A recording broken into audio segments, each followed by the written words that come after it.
So I've been asked to look at how NICE attempts to measure our work. And I think in order to do that, it's first vital to consider the nature of our work. So I want to divide my presentation into 4 areas. If I get... Yeah. So I'm wanting to look at the psychological therapies and research as potentially cultural practices. I then want to look at the workings of NICE in relation to psychotherapy. I'd then like to explore with you briefly what's already started here, is what are the changes in our society that have really given rise to the current prevalence of CBT. And fourth, I'd like to wonder, what, if anything, can we do? Yeah? I don't know if you've wondered about Olympus Manifesto, but let's see. Well, I'm concerned that regarding mental health, there's this unholy trinity of psychiatry, psychology and psychotherapy. And I'm concerned that psychiatry and psychology are based on false foundations. And unfortunately, our government seem determined that psychotherapy should follow suit. I'm very much taken by the idea that Freud, Klein and others what they discovered were practices. You know? Subsequently, they and others devised theories, and saying that there's at least 600 of them now, to explain these practices. More recently, certain types of research have been the order of the day, as we've seen, in order to justify these theories. That's how I'm suggesting it goes. Practice, make up a theory, find out research method that justifies the theory and legitimises the theory. So I do think that psychotherapy, psychoanalysis and counselling have no theoretical foundations, and that the associated theories, whilst they can be helpful, are not foundational, and that perhaps to consider them as such is delusional. Aren't the psychological therapies, again I'm using that word psychological therapies for all our work and arts and play therapies as well, aren't these practices were initially discovered as such, in which case isn't it possible for a theory to have implications, but to consider any theory individually or collectively as the foundation or as an application, as is so more obviously the case in the horrors of manualisation, isn't this based on a false premise? So I'd like to raise several questions. Is psychotherapy and counselling first and foremost a practice? Are theories, secondly, more attempts to explain practice, or is theory the basis of our practice? Do changes in this practice have more to do with the changes in our culture that lead us to be more interested in different theories? What are the forces in our society that make CBT so prevalent? To the extent that such absurd notions, in our case of using RCTs, as Jonathan has shown, as so-called evidence base, are used for state sanctioning of therapeutic practice. For me, it's a particularly important question, as I think it leads to really, our psychiatry and psychology, are they really primarily agents of the state? And is this now happening to the psychological therapies, which were previously given some freedom? There are further questions which we might ask about our practice, regardless of whether it's called CBT. I have to say, I think that CBT can be helpful. Yeah? I think the key thing is that it's not the only game in town. So, what in our practice is this an opportunity for us to really relook at what we're doing, What place in the psychological therapies, if any, has the medical model? Has the DSM, psychoanalysis, science? Also, to what extent is our attachment to a particular theory or theories to do with perhaps the inadequacies in our own foundations? People are talking about being able to stay with not knowing. And to what extent does any change appear to threaten our very foundations? So is the questioning of CBT just part of a process? I mean, are we all into sort of some denial? Are we pissed off because we're not in the ascendancy? Or even worse, is it that we haven't somehow worked through our relationships with our dads and are taking it out on the state? Yeah? No? Okay. Not me. Are all these different psychotherapeutic notions really to keep the psychotherapist occupied while something else therapeutically can happen? I mean, I think one way, I'll tell you, I'm not very much into diagnostic categories, but I think we could perhaps say that we suffer from four main conditions, right? Terrible mental problems, and you know these are the person-centric psychoanalytic trick or tick, existentialic, cognitive, behavioural. Yeah. Fortunately, there are treatments available for these people. Yeah. In some cases, they need rather long training, in others quite short. But if the treatment is successful, then the therapist's madness can be almost contained by the theory, so that they can spend 50 minutes with a client or something magical, which we haven't got much clue about, yeah, might actually happen. I think the main thing is, really, can any modality really claim to be the only game in town?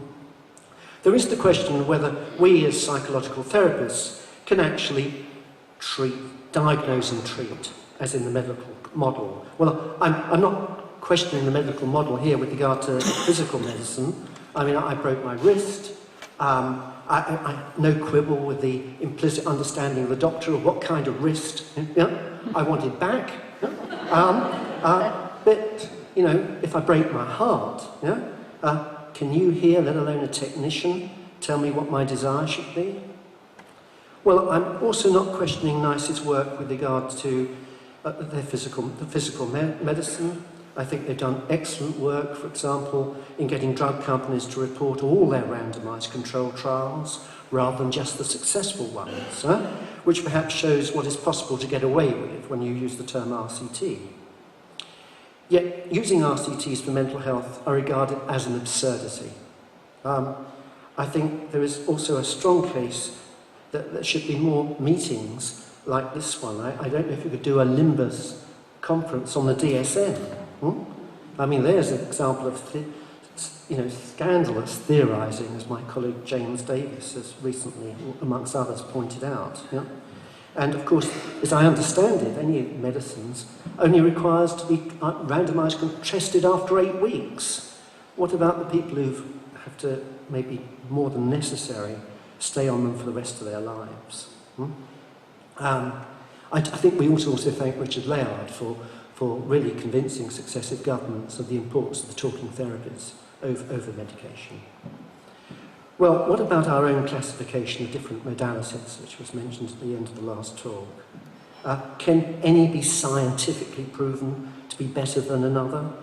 I've been supervising a doctorate whose student has had a psychiatric diagnosis, and talking to similar people, they say they'd like an option, that what was vital for them in their recovery was to be able to talk to somebody where they could explore personal meaning. But where are these kind of findings in state therapy? And the state's increasing necessity to police the psychological therapies? Well, I'm plugging a lot of things here. This is a book I wrote where I'm talking about trying to look at a practice without foundations. And in it, I refer to three other books. One is by Steve Brown and Paul Stenner, who in Psychology Without Foundations conclude that if the discipline of psychology is to grow, then it must shed some of its methodological weapons, some of its disciplinary armour, and it must climb those specialist walls to try and breathe some fresh air. Is the same true now of psychotherapy and counselling? Is this an opportunity for us to re-look at what we're doing? Of course, there's the terrible state of psychology, particularly in this country. Some of you may know we have research excellence frameworks where it's very unlikely a book would be accepted in psychology. Yeah? If you want to get in there, you have to primarily do quantitative empirical research that's be published in American journals. There's also, of course, the state of our universities, which again are being controlled by the new public management, which is taking away academic freedom in a similar way I think the state is taking over our and our patients' clients' previous freedom, both of what is explored as well as how it is explored in our consulting rooms. Of course, for some time, if you really want to look at Freud or Lacan or Derrida, you went to an English department. However, we for a long time perhaps have been seeing well-intentioned people training as psychologists and psychiatrists, ending up, most of them being psyched out with insecure foundations that only professionalisation processes aided by the state can shore up. And it looks like, from what we've heard these last 2 days, we're now seeing exactly the same happening for the psychological therapies. Another book that I found useful was John Heaton's Talking Cure. Here, with a lot of help from Wittgenstein, he argues that psychoanalysis first developed as a practice. Free association in adults and play therapy in children were not theoretically driven, but were found by Freud, Klein, Anna Freud to be efficient in practice. Such activities were not rationally deduced from a theory of the mind.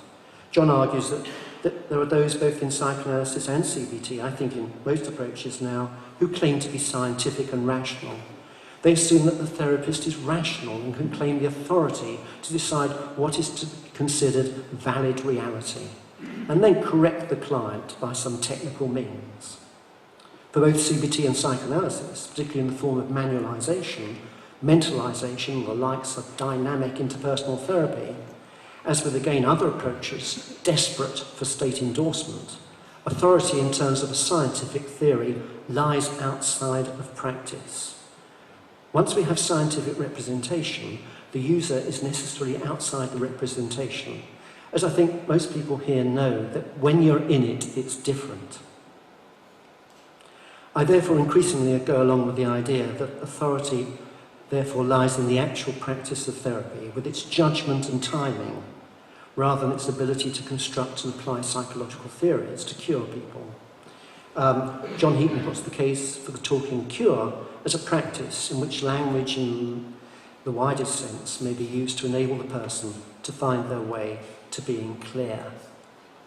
The third book that was influenced me is by Fry and Orange, Beyond Postmodernism. This is the so-called relational school of psychoanalysis. Just to give another plug, there's a book that's just come out where we critique some of that. But to return to Donna Orange, she suggests we are all, like it or not, postmodern existentialists, searching for connections and meanings, trying to find our way. Well, Orange interestingly suggests that one of the main critiques of the Western world of reason is through the hermeneutics, the ideas about interpretation, of early Heidegger in the work of Gadamer. So Gadamer's hermeneutics can be seen as the context embedded is historically conscious and dialogic understanding of human nature.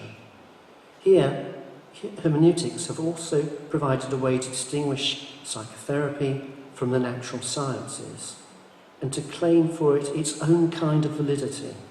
So, for Gadamer, a genuine conversation is never the one we wanted to conduct. I like that. Yeah? But the hermeneutic dialogue always brings into play the background of prejudice and tradition that all participants bring to the conversation. Now, prejudice is not necessarily unjustified and erroneous. Prejudices are biases of our openness to the world. We're always embedded in history, in temporality and relatedness.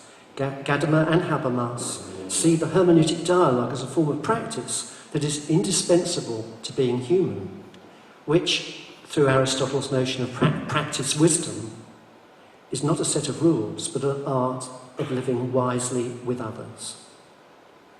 Perhaps most importantly, Gadamer is arguing against a reliance on method in favour of dialogue. Now, he wrote that whacking great book called Truth and Method, yeah? But I think what it says, yeah, if you want truth, you can't have method.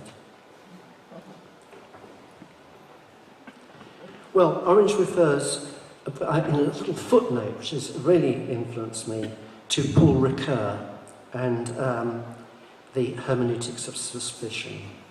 Now, Paul refers to Marx, Nietzsche and Freud, yeah? And he's saying really that in order to release us from our chains, we need to interpret, with regard to our sexual stuff through Freud, with regard to how we are caught by other people's moralising, Nietzsche, and how we're caught in an economic system that we're not even allowed to think about, by Marx. It doesn't mean to say we can't be suspicious of their suspicion, but we need to look at them because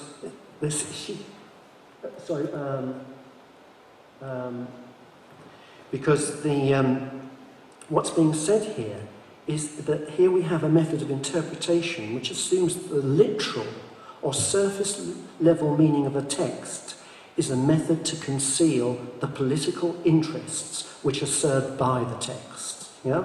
I think Oliver's kind of demonstrated that very, very well earlier today. Yeah?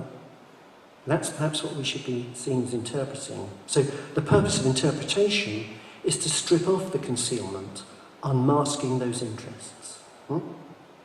Now, where is this in most of our modalities, let alone CBT? A point I'll return to later. So, Orange further suggests that postmodernism can be seen within those involved in the tradition of skepticism, who have over centuries protested against exaggerated claims to knowledge, attempting to unmask dogmatism and relatively totalising views. I actually think that the only decent research is the research that shows that you can't trust other research. Sorry, that's a little aside. The resulting skepticism has ranged from a refusal to make any truth claims to holding theory lightly and suspending judgment, perhaps following more closely Aristotle's injunction to seek in every domain the head of knowledge and degree of certainty appropriate to it. So this is us finding that within ourselves, not looking for some, not taking seriously other than as a threat when other people try and impose on us. It looks like Aristotle didn't push for the external imposition, therefore, of the likes of RCTs. So I'd like to suggest that in attacking the current primacy of CBT, we have much to consider, whatever our approach. To ask, can we have psychotherapy without foundations, can be read as if we have a choice. What I'm arguing is that there is no actual choice. In this instance, psychotherapy does not have foundations, and the theories constructed to attempt to explain what was found in practice, whilst can be of interest, cannot be theoretical foundations. The practice was there first. We're involved with such aspects here as talk, ritual, gesture, in our meeting today. Yet one does not do this based on a theory. It's a practice, a cultural practice, which can change within a culture and can be different between cultures. If one theorises about practice, it's done outside of practice, it's different. Also, one might end up theorising about the bone and muscle properties of the hand, the arm, the mouth, as one speaks and gestures, but it won't help very much. And isn't the same true with psychological therapies? Are they practices which Freud and others later tried to theorise about? But doesn't this theory come from somewhere other than the practice that precedes it? And is it a different kind of knowledge? Also, isn't most of psychology unhelpful here? Learning about the ear or the larynx doesn't actually help us as a psychotherapist or even a counselling psychologist. So are counselling and psychotherapeutic theories any better? Now, perhaps some might think that Bion comes closest to theorising practice with his system O, or is it Polanyi better with his notion of tacit knowledge? There again, to what extent is well-being or the good to do with the knowledge derived from research? How we are with patients, clients, might be seen instead as an act of judgment, and we might reflect on what we have said. But does that make us practitioner researchers?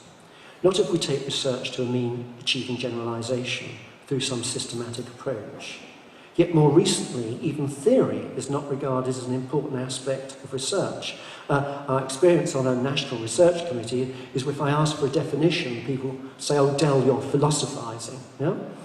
And so, therefore it can be ignored. I was actually not so long ago on an ESRC meeting, and I asked the researchers there how they defined what were they into well-being. And they said they no longer bothered, but they thought they knew how to measure it. So, research is a cultural practice. So psychotherapy as a cultural practice has or attempts to obtain its legitimacy through whatever provides it for that culture. Often these days it's empirical research. That's the legitimising tool. And this more recently has to be, as we've heard, be so-called evidence-based. Without having to kid it, nobody considers what's the evidence of intimacy or love or anything like that. So is research another cultural practice? As one person who took part in a significant RCT said when I asked her, what has your research got to do with truth and justice? And she said she spent many, many years doing this, and she said, not much, but I got my modality accepted. That's, of course, we get researcher allegiance to boot. So, research is what all our professional bodies are pushing us to do. Yet isn't this another cultural practice that is linked to legitimising changes? I've never understood how anyone with a grade C or above in maths could ever claim that RCTs could be the gold standard for psychotherapeutic research. It is just so crazy. I don't think it's, just absurdity, yeah? That you could actually hold everything constant and make one change, Most of us would know that a patient client would have different therapies according to every different person in this room. Yeah? And we perhaps need to reinvent therapy every client we see. I just froth at the mouth about this RCT stuff, I'm afraid.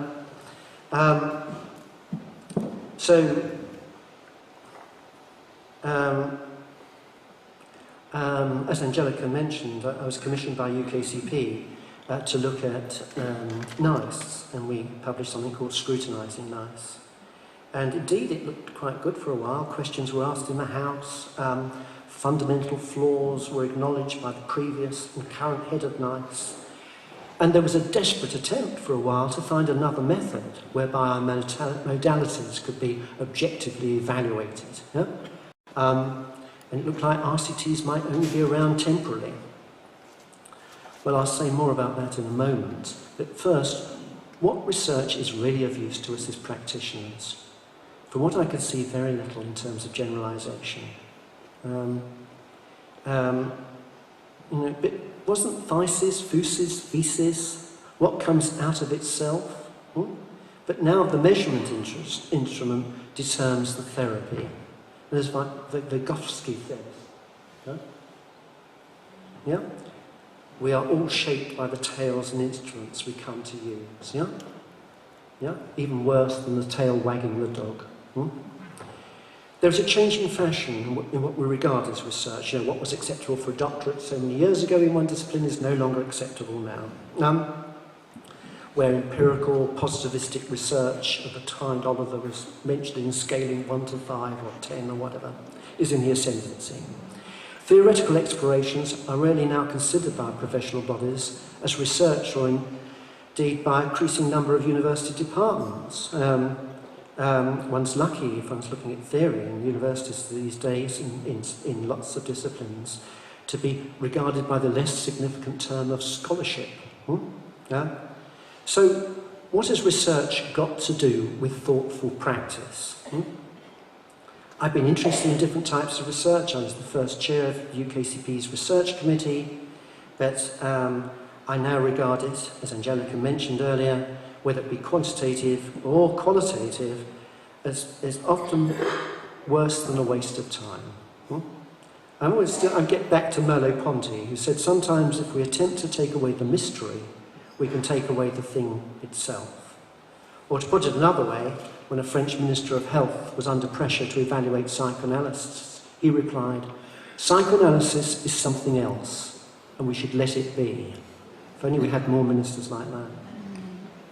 Well, I previously used the name post-existentialism, perhaps stupidly, to tentatively put forward an attempt to describe a potential cultural moment whereby the psychological therapies could be considered to at least start with practice and counter this horrendous hegemony of training technicians as psychological therapists, perhaps to oil the wheels of our increasingly dominant managerialist culture. So, whatever the name, is it possible for us to have an approach to the psychological therapies which attempts for us to experience our alienation in the hope that we may still be able, individually and collectively, to do more about it? When I was a student, we all talked and read about alienation. We all thought we were in it, yeah? But now we seem to be so alienated, it's no longer possible to think that we're alienated. With the psychological therapies, aren't we meant to open a space up where people, if they want to, can confidentially explore any thought, dream, fantasy or problem with others, including those in authority? Indeed, shouldn't the psychological therapists be essentially subversive? What's happening to confidentiality? It's terrifying. So many people, you know. Somebody said to me last week, sometimes I want to just hit my son, but I don't know if I can tell my therapist. Maybe she's right. Is it really possible for the state to endorse us? To allow clients and patients to explore meanings in their specific contexts without ignoring the work of psychoanalysts, the political, postmodernists and so on. Now maybe it was okay when we just had a few people in NW3 and Totnes or whatever, yeah, interested in this. But last year apparently 1 million people in the UK have had therapy. 1 million. And you might argue that this is too great a risk for the powers to be in terms of social control. So is that why there's this extraordinary recent interest in the provision and controlling of the psychological therapies? I mean, the whole idea of population-based medicine for the psychological therapists, when so many physical medicine would love for it to be thought through in the same way, it's quite extraordinary. So,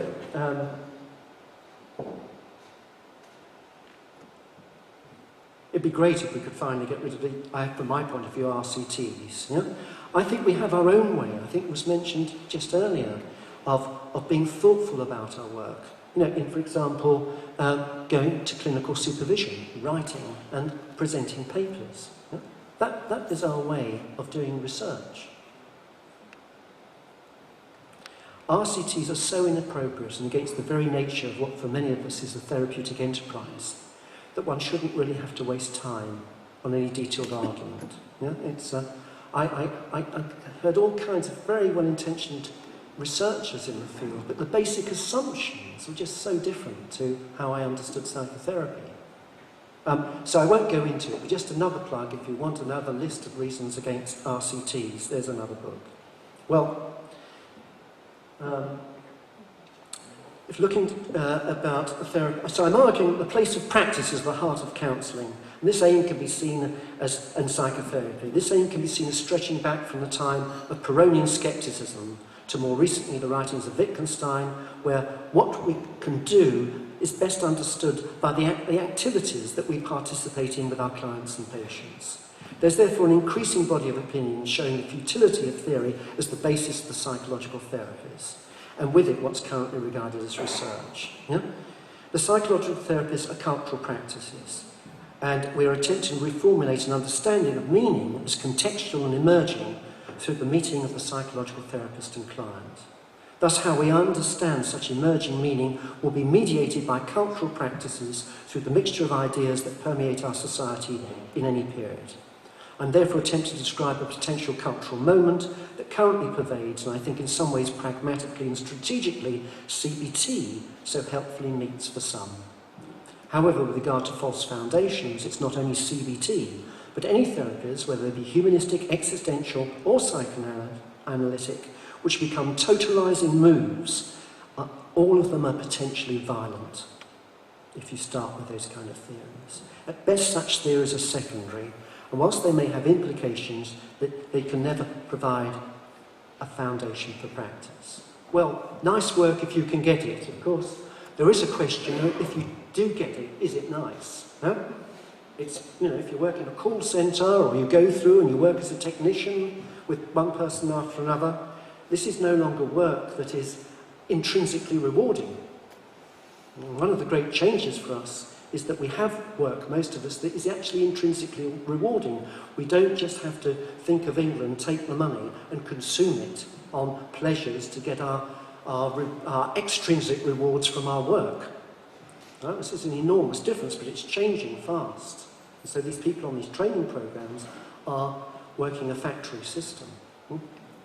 I was hoping you might read Nice Work If You Can Get It, or at least if you're dyslexic. Can you get how nice works?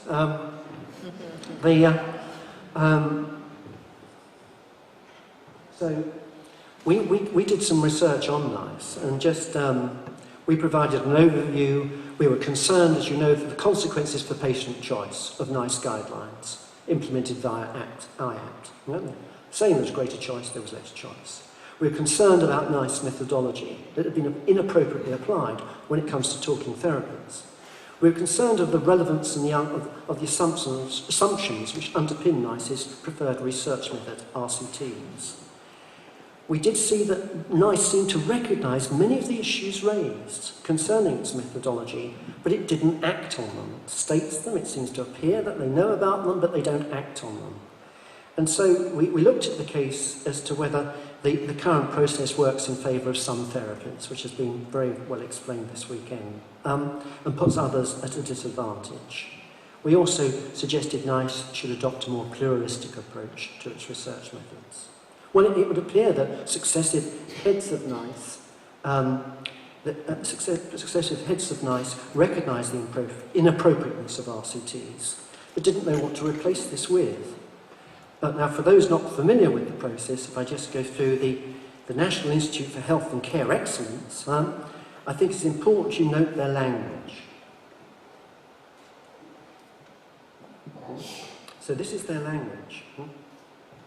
It's embedded in a model of biological medicine where patients experience symptoms.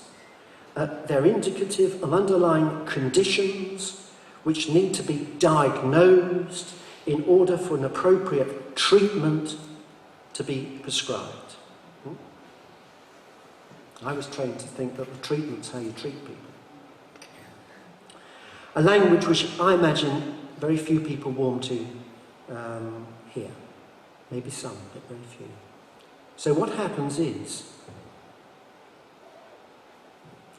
NICE selects a condition to which it issues guidelines about treatment options. They then create a guideline development group, GDG, and then they examine research conducted on interventions for participants who have been diagnosed with the condition, giving primacy, of course, to RCTs. Well, NICE do seem to recognise concerns about such constructions of depression as a clinical condition. But all their guidelines are based on evidence gathered around patients who've been diagnosed with a relevant condition. Benthal points out such diagnostic systems have no evidence of usefulness. Well, regarding NICE's GDGs, guideline development groups, who makes them up? Well, the exact composition, they say, the exact composition of the GDG should be tailored to the topic covered by the clinical guideline. It should reflect the range of stakeholders and groups whose professional activities of care will be covered by the guidelines. Well, one of the problems here is that if stakeholders do not recognise the use of diagnoses, then their research evidence is not included. So if you're not into that sort of stuff, your research evidence. And some psychoanalytic schools do, of course, use diagnosis, but I think more in the metaphorical use of the medical model. And I think the person's individuality eventually comes through. However, a significant number of psychotherapists, researchers and doctors do not believe diagnosis of mental health conditions are valid. So I was involved a couple of years ago doing an editorial called Is There an Unfortunate Need for Critical Psychotherapy? And that led to a conference and a book that I've just finished on critical psychotherapy. And Hugh Middleton has taken part in that, who's a psychiatrist. And one of the things written, it says that fully realise that these criticisms of the evidence supporting professionalised mental health services and practices have profound implications. So this is the work of Jana Moncrief and a whole group of psychiatrists. There's no conclusive science supporting claims that any of the psychopharmaceuticals work as claimed, and when they do help, it is likely as not that help is the result of a complex phenomena not indistinguishable from placebo. And useful outcomes of psychological therapy are primarily the result of a helpful relationship rather than the result of any identifiable psychotherapeutic technique.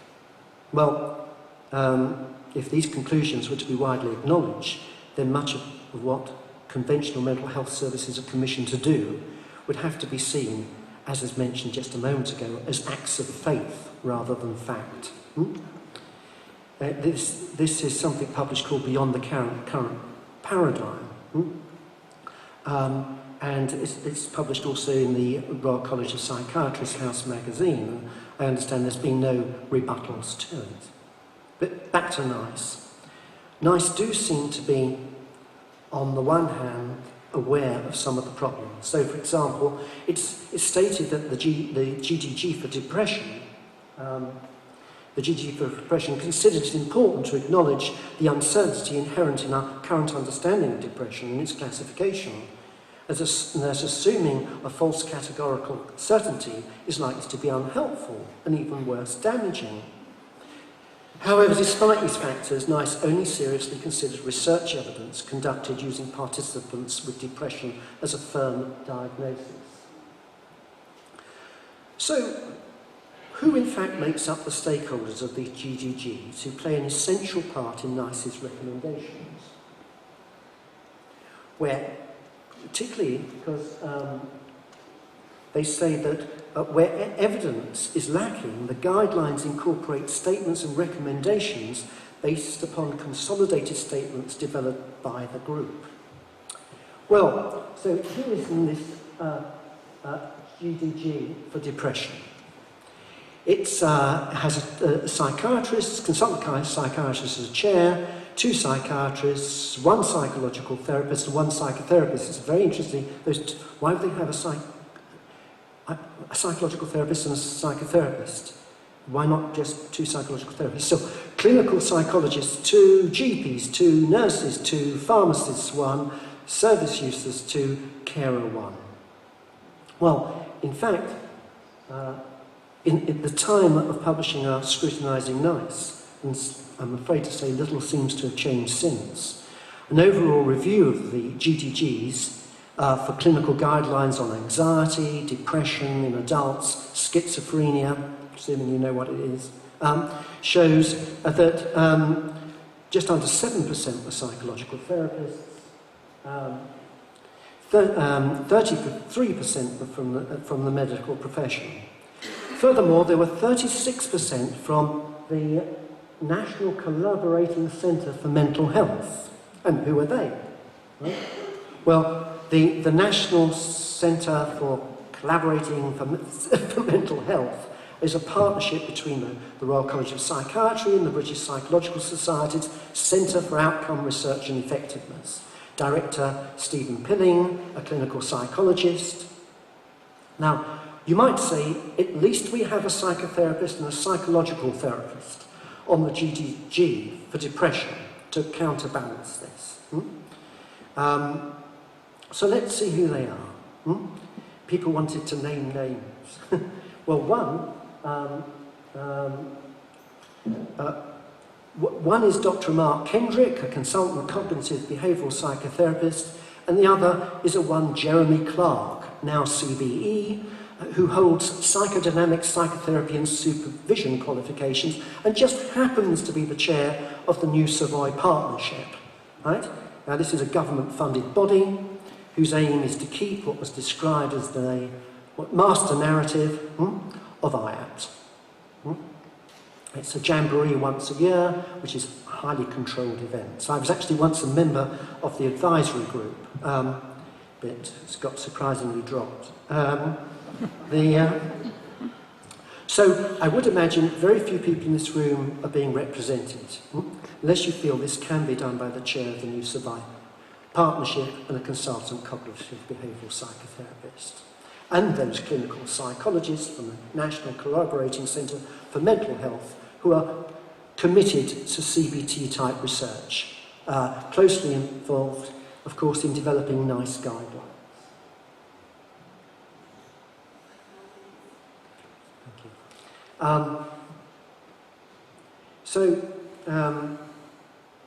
So they talk about the quality of the relationship, and they say it's important, but they really don't do much about it.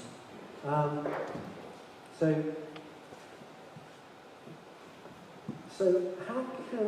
how come that we've got this gold standard of RCTs where we precisely attempt to neutralise the effect of a particular therapist, when it's the relationship is the only bit of research that might be around that says it looks like the relationship's important. It's bonkers. Well, what has really led to the current prevalence of CBT? Wouldn't it be good if there were more people in government like that French Minister of Health who stated further that psychic suffering is neither measurable nor open to evaluation? And there's been a lot of people who would sort of suggest that that really the epistemology of science might as well not have bothered underlining for years about the social construction of science, or the interplay of its actors and interests and the values behind the practice of science. I'm going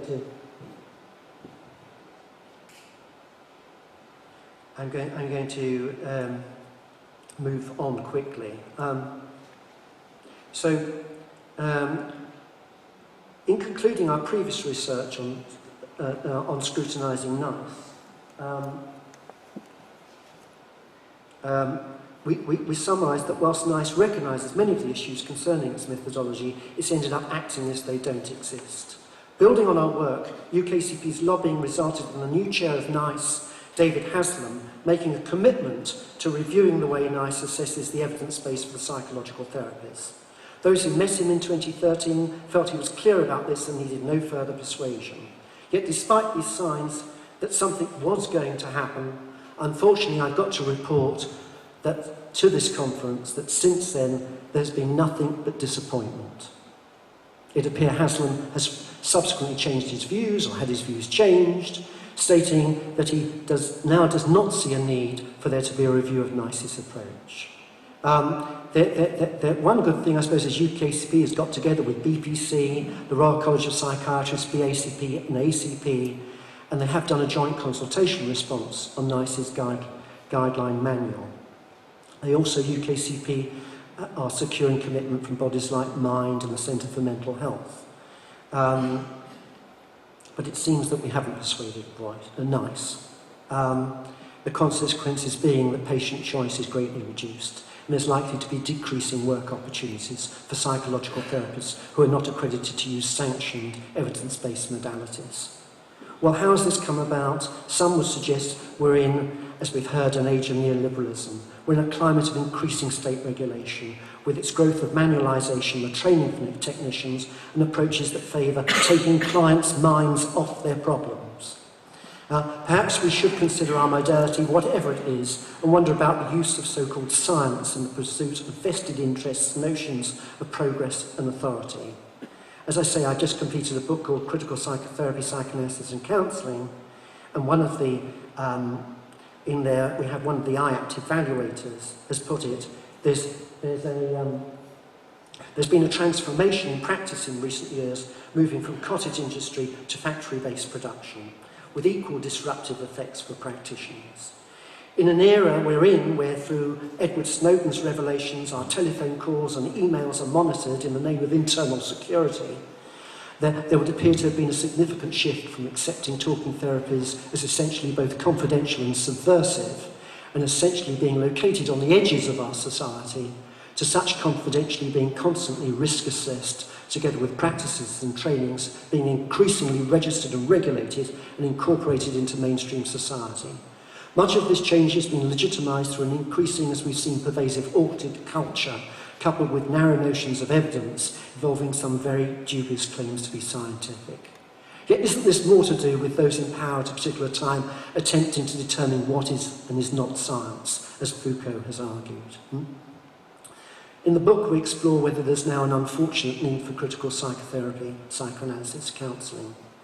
The main reason we have critical psychiatry and psychology, as I said, is that they're primarily agents of the state, and this is becoming true for us. Our students are increasingly see their training as commodity. They're purchasing it as customers rather than the personal exploration. I am concerned, though, that once we have critical psychology, critical psychotherapy, it will become a minority module and make, by definition, all the rest uncritical. So the critical add-on is then there is to allow for a notion of democracy, which is increasingly becoming perhaps an illusion with academic freedom. So what is new is the extent of the state's involvement in purchasing, providing specific psychological therapies, which have been introduced in this era of new liberalism, neoliberalism, with its audit culture, and in the UK what is referred to as new public management, with its markets, managers and measurement. In the talking therapies, we seem to have two parallel developments. On the one hand, we have neoliberalism encouraging the privatisation of everything public and the commercialisation of all things private, affecting our relationships, including what is meant by the notion of public service and how we attempt to educate. It can be argued that the introduction of new public management provides a smokescreen for such privatisation. However, simultaneously, the state is tightening its grip on the psychological therapies in the name of safeguarding the public. I do think there is abuse in psychotherapy, as there is abuse in medicine, in nursing, but the abuse we have in management now is far greater than ever, with far fewer checks and balances that were there, if not always as much as they could have been before. So there's the argument that neoliberalism has brought out the worst in us. So where are we as psychotherapists in relation to this? Are the talking therapists becoming too much agents of social control? Will it take the talking therapists only to be allowed to survive if we don't knock the neoliberalist boat? Furthermore, whilst there was a time when we as talking therapists only saw people whose work was alienating and many had intrinsic rewards for them, isn't even, as I said, our own work becoming one where the workplace has been overwhelmed by a mad Kafkaesque infrastructure of assessment, monitoring, measurement, surveillance and audits, centrally directed and rigidly planned. The audit process, certainly, if anyone understands it, they change it. So I'm just going to, we moved out of time, just to go and say, well, what, if anything, can we do about this? Well, one is perhaps do nothing, but keep the door open. I think there are two key forces. The first is from the individual, who through what some would call denial, wants to avoid staying with uncomfortable thoughts, fantasies and dreams, which in our so alienated society is just getting too much to really work through. And the second force is from those in power, who do not want those that they manage to understand how this is done. So I fear that unless we as psychological therapists can re-establish the place we take up in neoliberalism, then we are rapidly, with regard to individual alienation and wretchedness, becoming far too much the problem rather than the solution. What can we do? Do nothing, but as been mentioned, try and keep the door open, try and change the way in which NICE goes about producing its recommendations, including its language, composition of GDGs, try and get new ideas like subjective well-being or whatever. Should we take the advice of Peter Fonagy, who said, don't try and fight NICE, don't try and fight RCTs, but instead attempt to ape CBT's success with manualisation, etc. Or should we try and help stimulate very different potential cultural changes and critically develop our own work to help those who want to explore personal meaning and for research perhaps to stick to case studies? Is there a possibility that we could actually do things which are for the common good? So could our culture be more moved to some sort of modernism, but is it possible for there to be a modernism of altruism? But if so, as psychotherapists, psychoanalysts, counsellors, don't we need to start thinking more critically about how we've been caught up with individualism, pseudoscience, and the language of medicine and clinical psychology? Thank you.